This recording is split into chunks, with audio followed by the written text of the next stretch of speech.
Ek wonder hoeveel van die mooiste dinge in ons lewe ons nie meer regtig raak sien nie. Dink net vir 'n oomblik daaraan, hè. Die son wat elke dag in die oggende opkom, hè.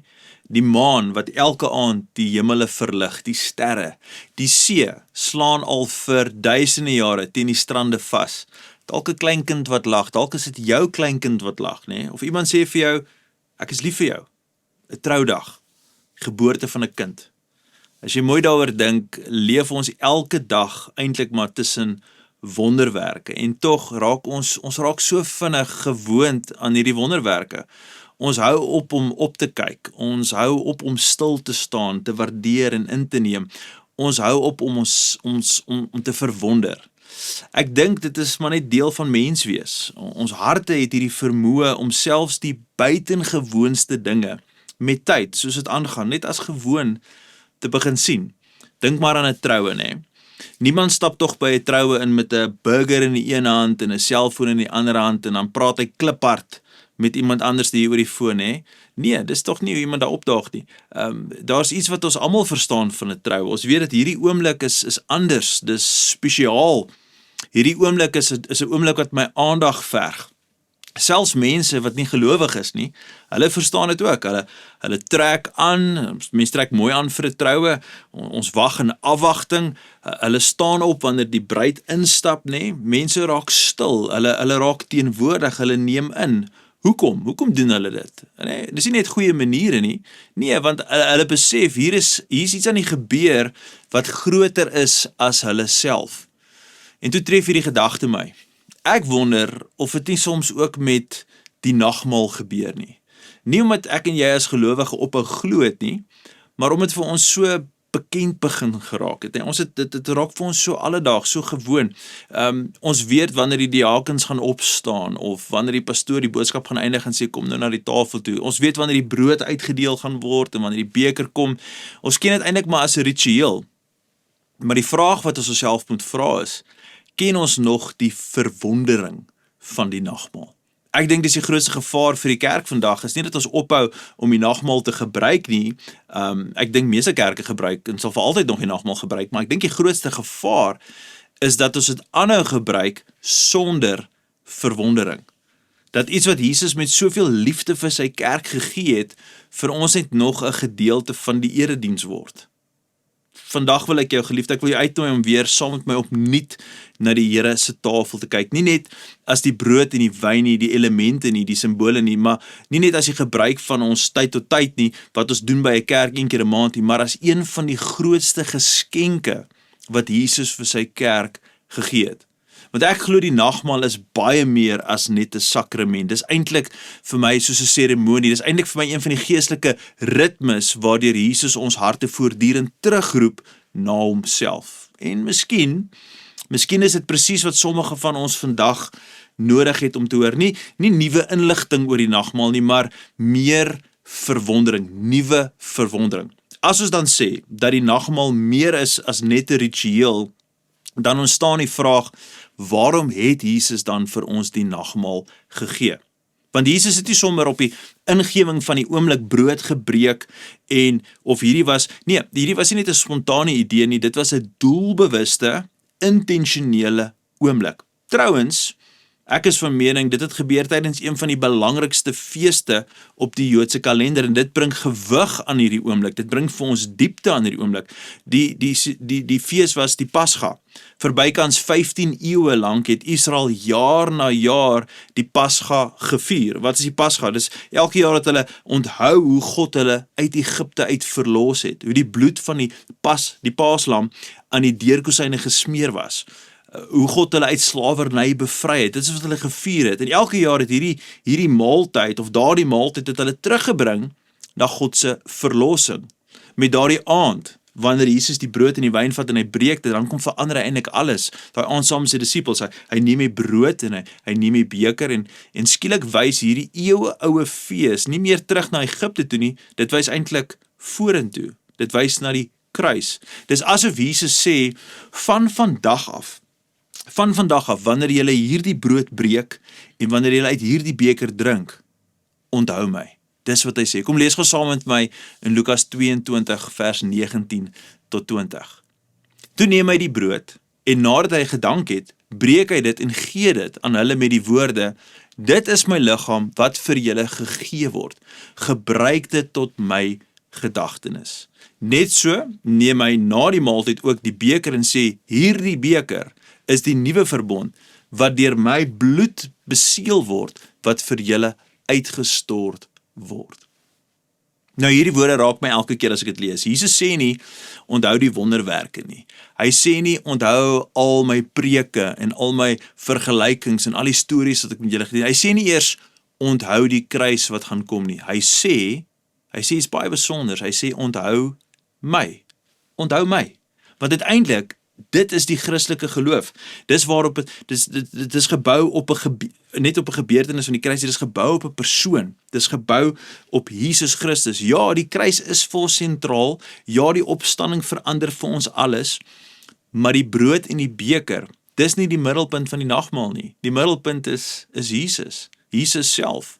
En daarom dink ek ons verstaan die nagmaal soms verkeerd. Ons verstaan nie die volle diepte daarvan nie. Ons dink dis iets wat die kerk maar net doen, dis 'n ritme een keer 'n maand, maar uiteindelik is dit iets wat Jesus vir sy kerk gegee het.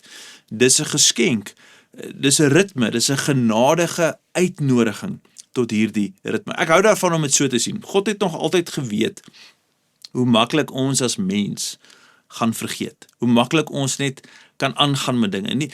Nie noodwendig met hulle koppe nie, die mens nou, maar ons vergeet maklik met ons harte. Ons raak besig, ons raak moeg, ons fokus skuif, ons begin weer op onsself vertrou, ons begin weer skuld dra, wat Christus reeds vir ons gedra het aan die kruis. En daarom kom gee Jesus vir sy kerk hierdie nagmaal ritme. Nie omdat hy bang was ons gaan die feite vergeet van die kruisiging en sy opstanding en sy lewe vir ons gegee is nie, maar omdat hy geweet het, ons harte moet voortdurend teruggeroep word na die evangelie. Dis waarom die vroeë kerk hierdie ritme so ernstig opgeneem het. As jy Handelinge 2 gaan lees, dan ontdek jy dat die eerste gelowiges hulle self toegewy het aan sekere geestelike ritmes. Dis nou daar in Handelinge 2 vanaf vers 42 tot 47. Die dinge wat ons daar raak lees, hulle het volhard in die leer van die apostels, in die onderlinge gemeenskap, dat hulle gereeld by mekaar gekom het, hulle het gereeld saam gebid, en die breking van die brood en die drink van die wyn. Dit was nie bloot aktiwiteite op 'n kalender nie, dit was die ritmes wat hulle geloof gedefinieer het, gevorm het, was so eie aan hulle. En ek dink dit laat my dink aan een van die belangrikste waarhede wat ons vandag regtig moet onthou, wat ons moet verstaan. Geestelike ritmes verdien nie God se genade nie. Nee, hulle herinner ons aan God se genade. Gebed verdien nie sy liefde nie, die lees van God se woord, die Bybel, verdien nie outomaties God se guns nie, die byeenkoms van gelowiges verdien nie ons redding nie, daai goed is alles belangrik, en die nagmaal ook, dit verdien ook nie God se aanvaarding wanneer ons gebruik nie, dit is alles net genadegawes wat God vir ons gee, die Bybel, die nagmaal, bid, al die dinge, maar is eintlik keer op keer wat God ons terugroep na Jesus. Maar hier is die probleem, en dit is nie net 'n probleem van vandag nie, dit was ook 'n probleem in die Korinthe gemeente. As jy die briewe van Korinthe gaan lees en van die Korinthe gemeente, gaan jy 'n paar dinge daar optel. Hulle het hierdie ritme behou van die nagmaal, maar wat hulle verloor het, was hulle verwondering. En dis waarin Paulus nou ons aandag gaan rig. Paulus skryf hierdie brief aan die gemeente waarvoor hy regtig lief was. Maar dit was ook 'n gemeente met baie probleme. Daar was interne dingetjies wat nie altyd so lekker was nie, dinge soos verdeeldheid. Ons lees in die Korinthe briewe raak dat daar was hoogmoed, daar was selfs twis wanneer hulle by mekaar gekom het, en daai goeders, dit hoort nie in ons gelowiges se lewens nie. En ongelukkig het hierdie gesindheid selfs begin deurwerk na die Here se tafel toe, na die nagmaal toe. Wanneer die gemeente van Korinthe by mekaar gekom het om die Here se maaltyd te vier, het dit nie meer gegaan oor Jesus nie, dit het begin gaan oor hulle self. Die dinge wat ons raak lees daar, is dat die rykes het eerste geëet en hulle die armes afgeskep. Party mense het selfs dronk geword wanneer hulle by mekaar kom sit het vir die nagmaalsete. Ek weet nie wie dit kan glo nie, dis nogal snaaks om te dink dat mense raak dronk by so 'n mooi ritme. Die tafel was bedoel om eintlik almal gelyk by mekaar te bring, dat daar was nie mense wat uitgeskryf of uitgesluit moet word, en daarom skryf Paulus een van die ernstigste gedeeltes oor die nagmaal in die hele Nuwe Testament hier in 1 Korintiërs 11. Lees dit gou saam met my. Elkeen wat op 'n onwaardige manier van die brood eet of uit die beker van die Here drink, sal skuldig wees aan sonde teen die liggaam en die bloed van die Here. Maar elkeen moet eers homself ondersoek voordat hy van die brood eet en uit die beker drink. Want wie eet en drink sonder om die liggaam van die Here te onderskei, eet en drink in oordeel oor homself. As ons hierdie verse vinnig lees, kan dit amper klink asof Paulus mense van die nagmaal wil weghou, amper asof hy wil afsit, nee, of asof hy sê, pas op, moenie nader kom in hierdie tafel nie, wees versigtig. Maar ek glo, dit is glad nie sy bedoeling nie. Nee, trouwens, ek dink Paulus probeer presies die teenoorgestelde doen. Hy probeer die teenoorgestelde losmaak in die leerders, die hoorders, nee. Wat hy vir die Korinte gemeente eintlik wil gesê het, is dat hulle moet weer ontdek wat die tafel van Christus werklik beteken. Kyk mooi na wat hy sê. Wel, eerstens, hy sê nie, moenie nagmaal gebruik nie. Dis nie wat hy sê nie. Hy sê ook nie, wag totdat jy eendag geestelik sterk genoeg is voordat jy die nagmaal mag gebruik nie. Nee, dis nie wat hy sê nie. Dis nie hoe hy ons bang praat nie. Nee, hy sê, moenie op 'n onwaardige manier na die nagmaalstafel toe kom nie. Dis wat hy sê. En daar's 'n wêreldse verskil in daai manier van hoor en verstaan van wat Paulus skryf. Maar die fokus is nie op die persoon nie.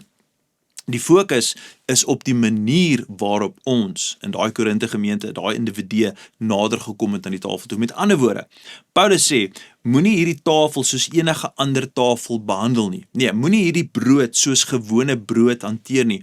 Moenie hierdie oomblik as vanselfsprekend net aanvaar nie. Geliefde, nee, dis wat hy eintlik vir ons begin uitwys, want hierdie tafel, die nagmaaltafel, die tafel van die Here, wys na die grootste daad van liefde wat die wêreld nog ooit gesien het.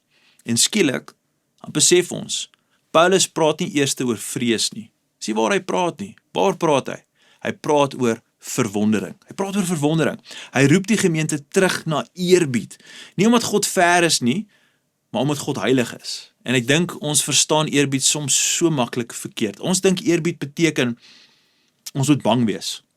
As ons bang is, dan is ons eerbiedig. As ons onseker is, ek is nie seker hoe ek dit moet maak nie, ek voel soms huiwerig, nee, as ek na die tafel van die Here toe kom, moet ek onseker wees, ek moet bang wees, ek moet huiwerig wees. Nee, dis nie hoe Jesus mense na hom toe genooi het nie, glad nie. Nee, Jesus het altyd mense uitgenooi om nader te kom. Verseker, hy het mense gesê, kom na my toe, maar niemand, en hierdie is belangrik, niemand wat hom werklik ontmoet het ooit onverskillig weggegaan nie. Mense het verander as hulle in Jesus vasgeloop het. Die mense wat Jesus ontmoet het hulle dinge wat ons raak lees in die Bybel, hulle het soms hulle skoene uitgetrek. Hulle het op hulle knieë gebuig, op hulle gesigte neergeval, trane uitgestort, hulle harte oopgemaak, nee? Nie omdat hulle bang was vir hom nie, glad nie. Geliefde, is omdat hulle was oorweldig deur wie hy is. En ek dink dis presies wat Paulus vir ons probeer herstel wanneer ons hierdie Korintebrief lees in hoofstuk 11. Hy verlang daarna dat die gemeente weer met daardie verwondering na die Here se tafel sal kom. Dis wat hy begeer, want eerbied begin nie by vrees nie. Eerbied begin by verwondering. Dis waarom die nagmaal nooit sommer net nog 'n item op 'n gemeente se liturgie kan wees nie. Dis nie net iets wat ons net doen nie. Dis 'n heilige uitnodiging. Dis nie omdat die brood heilig is nie, dis nie omdat die beker magies is of een of ander magical komponent het nie, maar dis omdat die koning self ons na sy tafel toe nooi. En wanneer ons dit weer raak sien, wanneer ons dit begryp, het gaan oor verwondering, dan verander alles vir ons. Want dan kom ons nie meer uit gewoonte nie, ons kom met dankbaarheid, ons kom met verwondering, ons kom met aanbidding. Maar daar's nog iets wat Paulus vir ons sê, nog iets wat vir ons uitstaan, en hy gebruik 'n woord wat baie mense, ek wil sê, deur die eeue verkeerd verstaan het. Iets wat ons misverstaan, misinterpreteer. Hy sê, laat elkeen homself ondersoek. Dit is hoe ons telkens na die nagmaaltafel toe moet kom. Ons moet onsself ondersoek. En dit bring ons by die volgende baie belangrike vraag. Wat bedoel God met selfondersoek? Daardie woord, ons moet onsself ondersoek. Ek dink is een van die mees misverstaande woorde wanneer by die nagmaal kom. Want baie gelowiges, hulle hoor daardie woord en hulle dink onmiddellik, weet jy wat, is ek goed genoeg? Mag ek? Kwalifiseer ek? Kan ek die nagmaal gebruik? Miskien moet ek liewer vandag nie die nagmaal gebruik nie. Ek het nie 'n goeie week gehad nie. Al was te veel dinge wat ek verkeerd gedoen. Ek het my geduld verloor, of ek en my vrou sit vas, of ek was lelik met my kinders. Daar's dinge in my lewe wat net nie reg is nie. Ek is net nie waardig genoeg om die nagmaal te gebruik nie. En dan gebeur iets wat vir my baie hartseer is. Die tafel wat Jesus bedoel het as 'n plek van genade, as 'n uitnodiging, word vir mense 'n plek van onsekerheid. Dit word 'n plek van oordeel.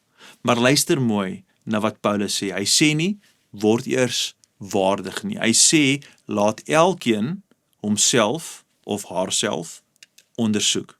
En daar is twee heeltemal verskillende dinge. Want as Paulus gesê het, ons moet eers waardig word. Geliefde, dat ek vir jou slegte nuus.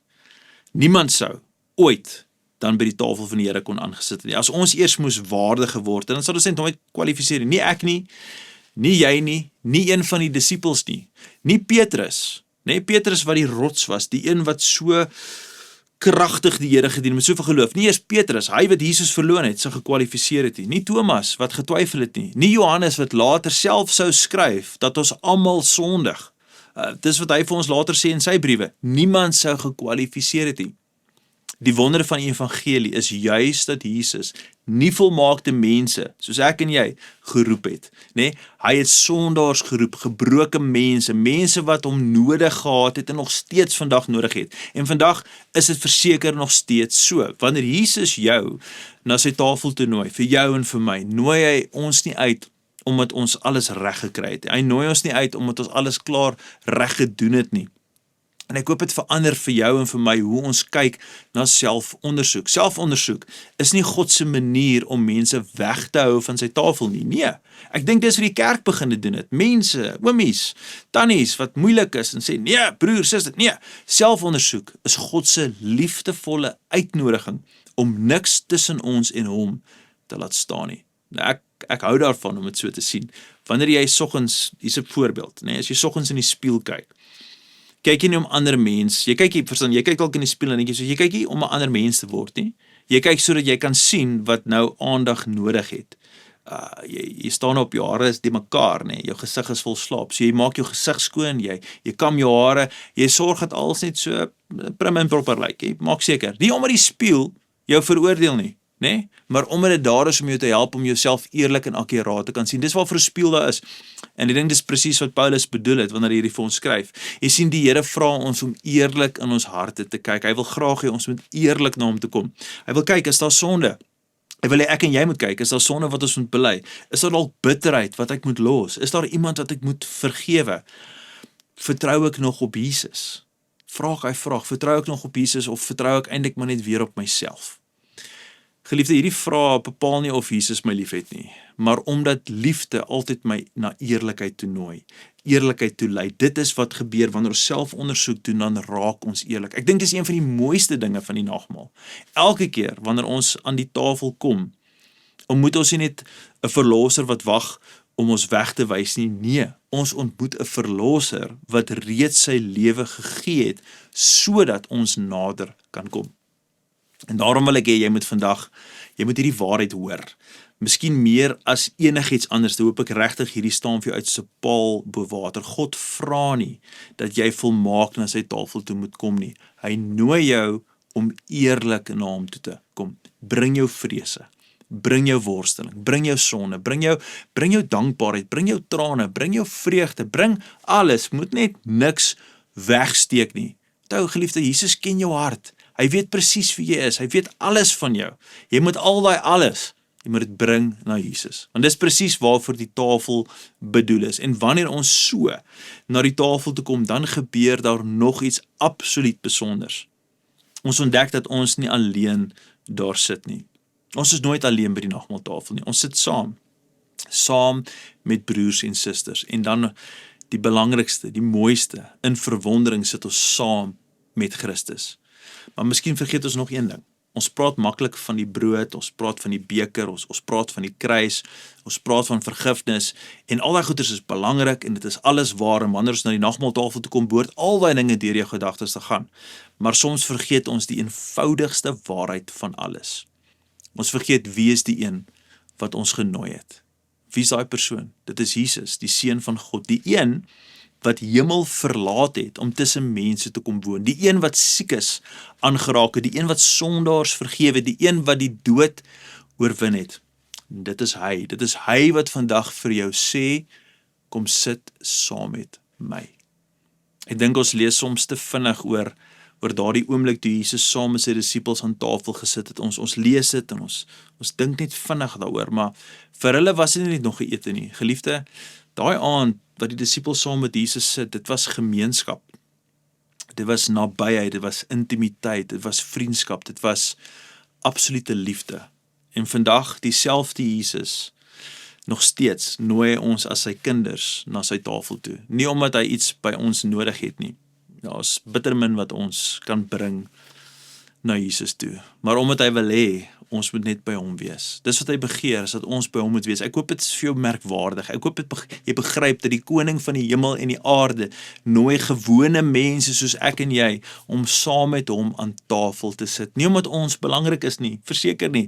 Nie omdat ons enigstens iets reg gekry het nie, verseker nie. Maar omdat hy ons regtig diep lief het. En daarom dink ek, dis wat meeste van ons mis. Ons mis het wanneer ons vinnig sê, ons gaan gou nagmaal gebruik. En dit klink amper asof ons net iets gaan doen. Nee, miskien moet ons eerder sê, ons gaan nou aan die Here se tafel aansit. Dis nie 'n gejaag nie. Dis nie 'n vinnige ding nie. Dis nie 'n ritueel nie, dis 'n ritme. Want dit verander alles.